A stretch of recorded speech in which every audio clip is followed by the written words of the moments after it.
Obrigado a você que está sintonizado na TV Polo, canal comunitário de Cubatão. Estamos começando mais uma edição do Papo na Polo, o nosso já tradicional programa de entrevistas. Bem, gente, mês de abril, aniversário da nossa cidade, comemoramos 69 anos. É isso mesmo, então, nosso convidado é o vice-prefeito Pedro Sá, que veio falar para a gente dos avanços e dos desafios que a nossa cidade tem. E tradicionalmente em abril a gente sempre conversa sobre isso. Queria agradecer ao Pedro, que sempre nos atende. É uma satisfação receber você aqui, Pedro. Marcelo, é uma alegria para mim estar aqui conversando com você, atender a TV Polo, você, o Francisco. Principalmente uma oportunidade de conversar com a população da nossa cidade, dar uma satisfação, compartilhar os momentos de alegria e os momentos de crítica que a gente tem sofrido de vez em quando, mas que faz parte dentro de um projeto de remodelação, reformulação, pensar a cidade para o futuro, preparar para as crianças e para os jovens uma cidade melhor, que é o que a gente tem feito e tentado em alguns momentos fazer, mas com muita alegria estar aqui hoje compartilhando esse momento com vocês. Já que você falou isso, você espera que esse seja o legado desse governo? Porque todo mundo, quando estava assim para se assumir essa administração, todo mundo sabia que o desafio seria enorme, que a cidade vinha de uma crise muito grande, que a cidade vinha com um problema político grande também, com um prefeito que entra, prefeito que sai sem norte, sem direção, e o tempo para se resolver isso seria muito grande. Você acha que consertar isso para o futuro é o legado que esse governo pretende fazer? Então, eu acho que a gente pode ir dividindo esse governo em algumas etapas. A primeira etapa foi colocar as contas em dia. Isso já aconteceu? Fechar o ano com as contas do ano todas pagas, nada de dívida passando de um ano para o outro, isso foi muito importante, foi um primeiro ano de desafio nesse sentido, lembrando que manter a conta em dia durante o segundo ano ainda é um desafio, porque todas as secretarias acreditam que agora vai ser mais fácil, vai poder gastar um pouco mais e tem um monte de limitação. A gente tem que manter contratos menores do que a gente gostaria, não pode ter o mesmo número de pessoas que teria se o dinheiro tivesse sobrando. Então tem menos gente cortando grama, tem menos gente trabalhando no programa de saúde da família, mas para adequar o orçamento à despesa. Então a despesa tem que ser adequada ao que arrecada o município. Esse foi o primeiro ano de desafio. Para o segundo ano, as conversas que a gente teve no primeiro ano de atrair novos investimentos, de conquistar investidores que venham mudar o perfil da nossa cidade, que sempre foi uma cidade de indústria de base e agora precisa descobrir novas vocações, que pode ser através da indústria do turismo ou indústria de transformação, sempre tentando retomar aquela questão do estaleiro para a nossa cidade, que é uma conversa que hoje a gente acabou tendo com um empresário. Tem vários potenciais no nosso município. Vários potenciais de futuro, em vez de ficar chorando o que a gente não conseguiu, o que a gente perdeu desde que teve essa desativação da estrutura das indústrias de base no país por conta do mercado internacional. Pedro, eu sempre disse em todos os programas, nos programas de rádio aqui na TV que eu participo, que é o seguinte, que quem tivesse assumido essa cidade teria que reinventar essa cidade, porque a Cubatão que a gente conheceu não existe mais, ela tem que ser uma nova cidade. Tudo isso que você está dizendo vai de encontro mais ou menos a isso. O que você espera da cidade para o futuro mesmo? Qual é a Cubatão que vocês vão entregar ou que pretendem entregar daqui a 2 anos e meio? Bom, a parte mais difícil, eu acho, do nosso desafio é mudar o sentimento do cidadão cubatense que está desestimulado, está desanimado, tanto servidor público quanto morador. Então, e resgatar essa autoestima do morador, a esperança de que é possível ir mais longe, que vale a pena estudar e se esforçar para conquistar um degrau a mais na vida, para poder ajudar outras pessoas. Então, esse é um desafio enorme e eu acho que é o mais difícil de todos, porque passa o entendimento da população de que as mudanças são necessárias e que às vezes a gente dá um passo para trás para poder dar 2 para frente mais num segundo momento. Então, esse é o maior desafio. E para que isso tenha sucesso, o que a gente está fazendo? Buscando atrair investimentos para voltar a gerar empregos, trazer gente para morar aqui com capacidade para gastar no comércio, porque o comércio não vai se resolver através de programas de incentivo permanentemente. O que resolve o problema do comércio, por exemplo, da nossa cidade, é ter gente morando perto e consumindo nas proximidades. Então, esses são os maiores desafios que a gente tem. mudar o conceito, mudar a expectativa da população e criar novas oportunidades, porque a construção civil gera muito emprego e os novos investimentos. A gente trabalhar para formar cidadãos que façam o desenvolvimento, o andamento da fábrica, não apenas construir novas fábricas, mas desenvolver e trabalhar na fábrica, na operação. Já que você falou em oportunidade, em trazer em novos investimentos, recentemente em São Paulo houve um seminário chamando Cubatão, uma fábrica de oportunidades. Ainda é? Sem dúvida nenhuma, a gente ainda tem muita coisa para oferecer. A gente tem áreas que têm possibilidade de uso, inclusive liberadas no que se refere a as indústrias estão paradas, por exemplo. Tem muita a gente conversou tem muita aqui, indústria parada, muito espaço ocioso. Eu falei da Santista, mas tem aquela Liquid Carbone, que tem várias fábricas que produziam e hoje estão lá, abandonadas, que a gente consegue dar nova oportunidade para essa condição. Eu acho que esse é o grande desafio também, né, Pedro? É esse o grande desafio. Tem muita área ociosa, a gente mapeou, quando a gente foi a São Paulo e apresentou Cubatão como fábrica de oportunidades, qual foi o trabalho feito? A gente identificou as áreas que estão disponíveis e as possibilidades de uso. Ainda tem um limitador, que é o custo das áreas. Aqui em Cubatão o terreno ainda custa muito caro e a falta de isenções, porque quem vai investir está sempre procurando tirar uma vantagem e a gente não tem nenhuma isenção para oferecer por enquanto. Então, esse também é mais um desafio, criar atrativos para o investidor se instalar aqui. Mas a gente, pelo fato de ter uma posição logística muito boa, com ferrovia, com rodovia, com porto, que é aquele porto da Uzi Minas, isso daí permite que a gente tenha uma vantagem em relação a outros lugares e é isso que a gente está oferecendo para atrair novos investimentos. Um pouco da retomada da Uzi Minas, o início da operação da VLI trouxeram algum ânimo para o município, mas há muito a ser feito. Qual foi o discurso do Ciesp nesse encontro? A gente tem um discurso do governo e tem um discurso do Ciesp. O que o Ciesp pensa em relação a isso? O Ciesp foi o grande agente motivador dessa reunião, que foi organizada pela Associação Brasileira das Indústrias Químicas, a ABQUIM, e o Ciesp tem sido um grande parceiro. O Ciesp levou, inclusive, uma apresentação e que identifica que Cubatão tem uma série de vantagens para que a indústria química, principalmente, volte para a cidade e a gente passe a ser não só um modelo de cidade símbolo da recuperação ambiental, mas também uma cidade símbolo da recuperação industrial. Mostrar que vale a pena crescer, voltar a crescer, sem gerar os danos ambientais que foram gerados anteriormente e gerando empregos e atividade econômica, que é o que o município hoje mais precisa. Estamos falando dos 69 anos do município e das oportunidades que tem. Qual que você acha que é a maior oportunidade eminente que está para acontecer, que a cidade pode torcer para dar certo? Foi anunciado recentemente um investimento, por exemplo, em paradas na refinaria. Então, as paradas da refinaria, que são 100 milhões de reais que serão investidos, a questão a gente hoje teve uma reunião, por exemplo, com a Raizen, que é uma empresa que pretende se instalar aqui no município, são 200 milhões de investimento, 150 empregos para a implantação, 50 empregos para a operação e manutenção desse novo empreendimento aqui na cidade. Então, esse já é um evento muito positivo, deve acontecer ainda no primeiro semestre de 2018, o início dessas obras. A Cosipa, a Uzi Minas, que está fazendo um estudo de reabertura, de voltar a funcionar uma parte da produção, porque o mercado internacional também se comportou de uma forma que favorece a Uzi Minas voltar a funcionar.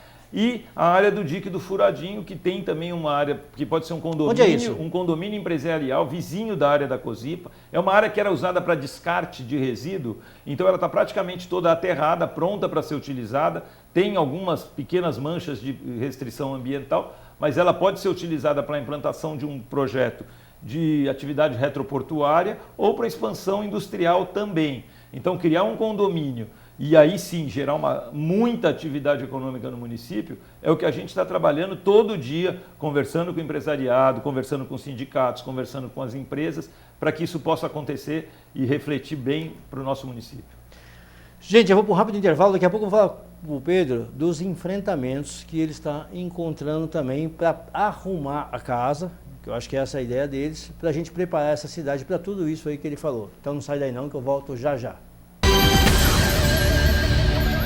Conheça agora os apoiadores da TV Polo. Projeto 10 em 1 Espaço Kids. Ótica VIP. CNA, o inglês definitivo. Objetivo Cubatão. Peralta Viagens e Turismo. ABS Móveis. Bem, gente, estamos de volta para o segundo bloco do Papo na Polo. Nós estamos recebendo o vice-prefeito da cidade, Pedro.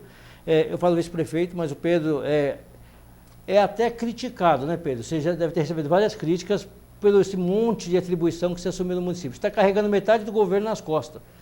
Não, eu estou dividindo o governo com o prefeito. E, na verdade, Marcelo, eu não estou fazendo nada a carregar nas costas. A gente está estruturando equipes em cada secretaria para que a secretaria tem que funcionar independente do secretário. Você está recebendo essa pressão política por causa do seu posicionamento, desse monte de coisa? Sim, porque tem gente que acha que é impossível. Agora, tem gente que com uma secretaria só não dá conta. E por ter essa facilidade, esse trânsito junto ao funcionalismo, isso acaba permitindo que eu monte equipes que vão funcionando naturalmente e a secretaria consegue ter um ritmo muito bom depois que ela está bem estruturada. Então a gente sofre um pouco mais uma secretaria como a Secretaria de Educação, porque tem muita gente, tem muito trabalho a ser feito e a mudança ela impressiona mais. Mas o desafio de ter várias secretarias... Eu falo que o prefeito tem uma prefeitura inteira para tocar. Então tem um secretário que toca 3 secretarias, um vice-prefeito que trabalha em 3 secretarias, não tem nada de errado. Permite economia para o município. São mais de 30 mil reais por mês que o município está economizando. Uns 400 mil por ano? Uns 350 mil por ano, mais 400 mil por ano, porque tem férias, etc. E tal. Então, mais de 400 mil reais por ano que eu gero de economia. E com esse conceito principal, que é o quê? A estrutura da máquina funcionar bem e funcionar naturalmente. Depois você pode trocar de secretário, que a estrutura está preparada para funcionar sem a interferência ou sem atrapalhar em função da mudança de secretário. Já que você falou em funcionalismo, é um grande problema que essa administração tem encontrado. Eu estou percebendo que existe uma reação, principalmente na área da educação, principalmente na área que você responde, que os professores estão direto, quase que um confronto com a administração. O que está acontecendo de fato? Onde que você acha que vai terminar essa história? O funcionalismo não é problema. A primeira coisa que precisa ficar muito claro. Tá. O confronto de fato que está existindo entre funcionários e governo é porque quando a gente está readequando a situação do município em função de finanças, em função da falta de pessoal, falta muita gente para preencher todas as vagas. Depois, tirar alguns benefícios e discutir outros benefícios para ver se eles são justos e se eles são bons para a cidade, porque não pode ser bom só para o funcionário. Tem que ser bom para os alunos, tem que ser bom para a população, tem que ser bom para a prefeitura, porque ela tem que ter condição de pagar esses benefícios. Então, essa discussão, é claro que gera enfrentamento, gera discórdia, mas a gente caminha para uma solução de entendimento, de convencimento de que os sacrifícios são necessários para que a gente possa voltar a crescer. Então, como eu disse, tem horas que você tem que aceitar a perda por um momento para que você possa voltar a construir uma cidade melhor. Se a gente formar gente com condição de ter melhores salários, de trabalhar mais, de ocupar as vagas de emprego, gera receita de novo para o município, aumenta inclusive a condição de reivindicar melhoria individualmente. Melhores salários. Você é engenheiro, eu tenho alguns amigos engenheiros que trabalham na prefeitura. Um salário inicial de um engenheiro hoje no município não atrai ninguém, você concorda comigo ou não? R$ 1.800 com mais 30%, R$ 2.400. Nenhum engenheiro de qualidade vem para o município. Ou ele vem para encerrar a carreira, ou ele vem por falta de opção no mercado. Mas é muito difícil você tocar uma categoria como engenheiro pagando salário de R$ 2.400. Eu sou engenheiro, mas é assim para médico, para algumas... Para diversas categorias.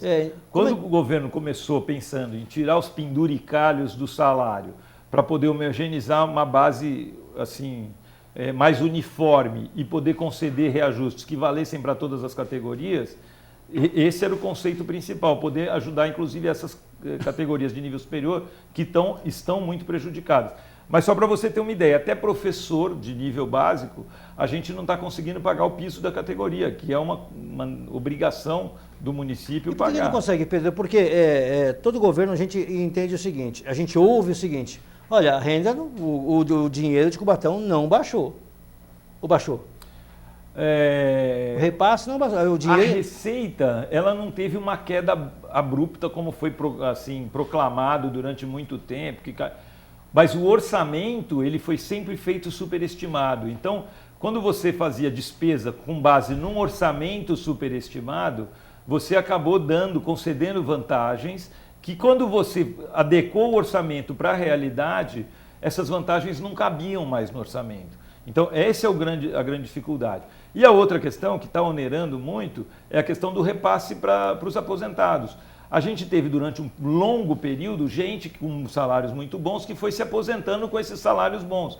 E hoje o pessoal da ativa não é suficiente para bancar o custo desse pessoal que está aposentado. Então a previdência fica inviável, o município é obrigado a repassar o recurso para complementar o salário dos aposentados e com isso onera a despesa de pessoal. Quando você soma ativos e inativos, fica muito além do que a gente pode gastar para poder ter um mínimo de capacidade de investir. Mas olha só, já que você falou no assunto, né, eu acho que não é nem tua área, mas se você não contratar mais funcionários e você tiver contrato de terceiros, você vai sempre enfraquecer a Previdência e você vai ter sempre mais gente aposentando e essa balança vai pender. Como é que vocês vão tentar? Não é um problema isso? Não? Isso é um problema seríssimo, a gente vai ter que contratar gente, principalmente na área da educação. A gente questão de sobrevivência. Falta professor, falta diretor, falta coordenador pedagógico, orientador.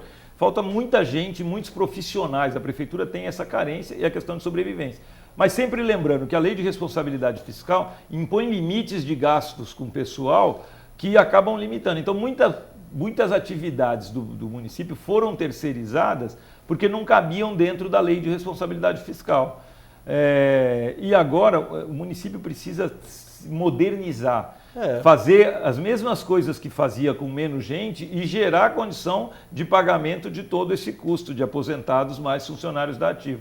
É uma equação, essa parte previdenciária é uma equação que a gente está contratando a FGV para fazer, primeiro transformar a parte de Caixa de Previdência em um instituto de previdência, que o instituto tem melhores condições de se organizar e de custear. E a outra é fazer uma análise, por que cresceu tanto o custo de aposentadorias em relação ao que o pessoal da ativa está contribuindo. Tudo isso é difícil às vezes de entender, mas se a gente não fizer essa conta direitinho, e até os funcionários têm dificuldade de entender, se a gente não fizer essa conta direitinho, daqui a alguns anos a gente está igual ao Rio de Janeiro, igual ao Rio Grande do Sul, quebrado e sem pagar o salário dos aposentados. Gente, eu vou fazer um rápido intervalo. Pedro, depois tem perguntas sobre taxa de iluminação, saber quando a gente... Eu te falei, eu vou vendo na cidade, hoje eu vi a avenida ainda escura, eu falei, provavelmente a prefeitura tem uma resposta quando a gente vai começar a ver luz nessa cidade. Mas é depois do intervalo, sai daí não. Cantina Tia Jô. O melhor para sua festa você encontra aqui. Pães, bolos, doces e salgados. A Tia Jô oferece também coffee break e kit festa. Tia Jô, a melhor cantina de Cubatão. ABS Imóveis. Temos excelência no que fazemos para você realizar o melhor negócio. Nós temos a melhor solução para você alugar ou comprar um imóvel. ABS Imóveis. ABS Imóveis. Bem, gente, de volta para o terceiro bloco do Papo na Polo. Você já sabe, em abril, Cubatão faz 69 anos, comemorou 69 anos, e a gente trouxe o vice-prefeito aqui para conversar sobre o que está acontecendo com a cidade. Pedro, taxa de iluminação, eu falei no bloco anterior, já vou emendar com a zeladoria para você responder sobre isso, o que os munícipes podem esperar do governo em relação a esses assuntos que parece que está devendo ainda, hein? Com certeza, iluminação pública, participei recentemente de uma reunião com o prefeito e com o pessoal da manutenção para que se faça uma rápida reposição da iluminação pública, porque Avenida aqui tá... mesmo antes de trocar para a lâmpada de LED, tem que botar para funcionar. A Avenida 9 de Abril está uma tristeza, diversas praças apagadas, muita coisa escura na cidade e a taxa de iluminação pode ser cobrada a partir de abril, porque ela tem o princípio da anuidade e dá 90 dias de aguardo. Então, como ela foi aprovada em dezembro, ela já pode ser cobrada a partir agora do mês de abril. Começa a pagar em maio? A partir de maio ela já pode estar na conta. E a questão, só que tem que fazer uma licitação, contratar uma empresa que vai cuidar permanentemente da manutenção, da substituição e da modernização da iluminação, porque o grande... Só no segundo semestre? O grande objetivo, provavelmente as ações efetivas que a população vai sentir o resultado vão aparecer no segundo semestre. Porém, já devia estar em andamento essa questão da licitação, a gente está atrasado com isso, e a substituição, a modernização do parque de iluminação. Porque quando vier a lâmpada de LED, a cidade vai ficar mais clara, uma condição muito melhor, inclusive, para a segurança da população. E a questão da manutenção da cidade, da zeladoria que você perguntou, a gente está devendo de verdade. O corte de mato ainda, apesar de já ter uma empresa contratada, ainda não está com a eficiência necessária. A gente sempre teve, no setor de parques e jardins, um mapa de tudo que tinha para cortar, de roçada, de árvore. E tinha uma sequência natural de encaminhamento. Então, a gente sabia, você trabalhou lá e eu também trabalhei lá. Aprendemos muito com o nosso amigo Miguel Revô. Era um exemplo de dedicação e de profissionalismo. E naquela época tinha uma sequência. Então você sabia que cortou o mato aqui na 9 de abril, vai passar pela Vila Nova, vai passar pela Vila Natal, vai chegar na Casqueira, Ilha Caraguá. Tinha uma lógica, tinha uma dinâmica organizada. Hoje a gente não vê essa lógica e por isso fica essa demanda de onde está cortando, o que está fazendo, não está fazendo nada, porque não tem uma sistemática natural para fazer o corte de mato. Aí tem a questão do buraco, a questão da falta de pintura de faixa. Nesse ponto a gente está devendo muito. A própria manutenção dos prédios públicos, manutenção das escolas, que havia um compromisso da gente regularizar no primeiro semestre, ter todas as escolas já com obras acontecendo, está atrasado. A gente está atrasado nisso daí, vai continuar levando para o chão de orelha na rua, mas está trabalhando para corrigir esse problema. Vou te dar parabéns, que assim, é um dos poucos políticos que eu vejo que vem publicamente reconhecer que dentro daquilo que estava previsto e planejado ainda não conseguiu chegar. Isso é uma coisa que a gente tem que, pelo menos, estar assumindo. Olha, o erro é esse, então vamos assumir. Uma coisa ninguém pode me acusar, que eu fujo da briga. Assim, quando está errado, eu reconheço. Eu sempre falei, as críticas são muito boas quando a gente sabe tirar proveito delas para construir, para andar melhor, para enxergar o que está acontecendo de errado. Então eu reconheço que tem muita coisa para melhorar ainda. Já que você reconhece alguma coisa, conta para mim essa história do recadastramento, da suspensão dos fretados, os alunos estão doidos. O que está acontecendo? Você podia dar um parecer, porque a gente vê muita coisa em mídia social e a gente não entende essa dinâmica. Você poderia esclarecer? Então, a prefeitura tem um contrato de ônibus para levar estudantes para a universidade. São 940 vagas de estudantes. Existe um regulamento de 2015 que dizia o seguinte: para poder tirar um estudante que está com o direito do transporte, ele precisa faltar 5 dias seguidos. Mas eu não consigo fazer a fiscalização 5 dias seguidos. E então, com esse conforto para o estudante, o que aconteceu? Tem gente que vai uma vez por semana na escola, quebra os 5 dias seguidos e, consequentemente, acha que pode continuar no direito. Só que a gente está pagando para os ônibus irem vazios. E a gente tem uma lista de espera de mais de 400 estudantes que querem ir para a faculdade todo dia, usar esse serviço que é colocado à disposição e que não podem ir, porque se você tem 900 vagas, eu não posso dar 1.200 carteirinhas, 1.300 carteirinhas, porque o dia que for todo mundo, o ônibus vai superlotado e isso não é permitido pela legislação. Então a gente tem o limite. Tem lista de espera? Tem uma lista de espera de mais de 400 pessoas que estão na faculdade matriculadas e precisam do transporte. A sua ideia é tirar quem não está usando e por quem precisa usar? Mas não é simplesmente não é defender, tirar. Né? Mas é... A gente fez uma fiscalização, foi montada uma força-tarefa com 12 pessoas que foram fiscalizar os ônibus. Então, tinha uma lista de quem eram as pessoas cadastradas que tinham direito. Eles entravam lá no ônibus, fazia a chamada, quem não estava ganhava falta e a gente com isso cadastrou as pessoas que não estão frequentando o ônibus. Porque frequentar aí todo dia, o cara faltar uma vez de vez em quando é uma coisa. Agora eu faço 3 fiscalizações em dias diferentes e as pessoas não vão ao ônibus, a gente divulgou uma lista de corte de quem não estava indo no ônibus. Teve um rebuliço danado, a gente fez uma reunião com a Comissão de Educação da Câmara, com o pessoal do Conselho de Juventude e com alguns representantes dos estudantes e redefiniu. O efeito da lista do corte fica suspenso até final do mês e eles têm direito a recorrer. Os que se sentiram prejudicados podem recorrer, a gente vai revisar, mas a gente vai continuar fiscalizando e a gente vai abrir vaga para quem de fato precisa.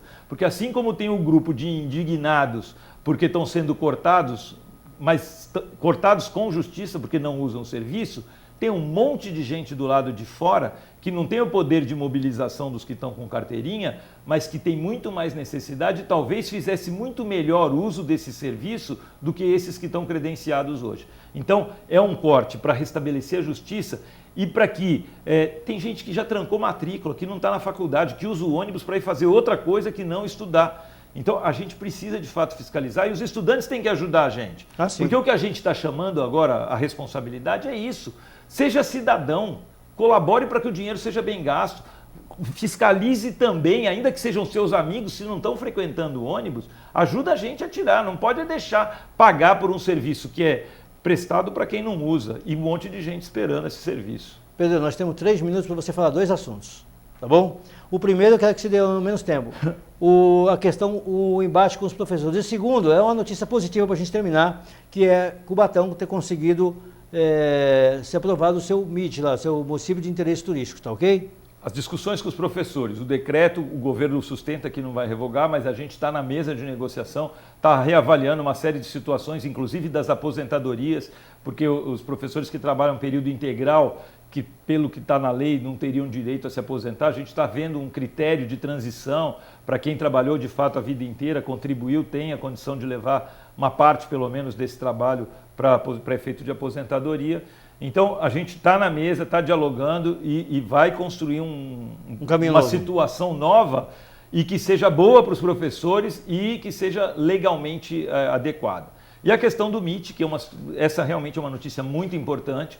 O município foi, na terça-feira, no dia 11, dia 10, julgado um município, aprovado como um município de interesse turístico. Isso vai permitir que a gente receba recursos da verba Haddad, que é um recurso do governo do estado, para ser aplicado em turismo, para os municípios, exatamente, para aplicar em turismo. Com isso a gente vai poder formar monitores para as trilhas ecológicas, cadastrar as cachoeiras, oferecer tudo que a cidade tem de bonito, tanto no turismo ecológico quanto no turismo industrial, para que a população, para que o Brasil conheça muita coisa boa. Então, essa aprovação do município como município de interesse turístico vai trazer mais um benefício para a população e vai abrir uma nova área de oportunidade, que é a área do trabalho com a situação do turismo. Isso é muito bom e é uma notícia muito positiva. Com que perspectiva? Uns 2 anos mais ou menos? São 3 anos como município de interesse turístico para depois virar estância turística. Certo. Então a gente tem que continuar, é um trabalho que não se esgota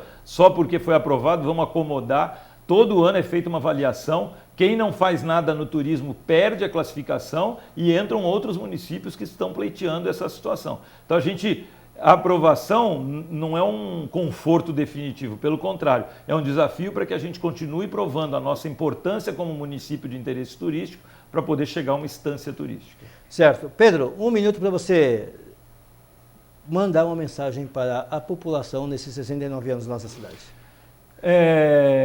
A minha mensagem vai ser aquela: Cubatão que eu quero para mais para frente, para o futuro, é um Cubatão em que as pessoas se sintam com esperança, mas que se sintam também cidadãos, que em vez de ficar botando a culpa nos políticos, sejam cidadãos por completo, honrem a fila, respeitem o direito do próximo. A minha mensagem hoje é uma mensagem quase filosófica, no sentido de que não adianta a gente falar mal dos outros quando a gente de fato está só procurando possibilidade de se beneficiar individualmente. Quando a gente pensa no coletivo, todo mundo cresce, todo mundo melhora, e Cubatão vai ser uma cidade muito melhor, porque eu acredito na população e nos funcionários da prefeitura e no conceito geral de que a gente vai voltar a crescer e atrair muita gente boa de volta para Cubatão. É isso aí, gente. Nosso tempo terminou. Queria agradecer ao Pedro mais uma vez. Esta edição do Papo na Polo fica por aqui e até a próxima. Tchau, tchau.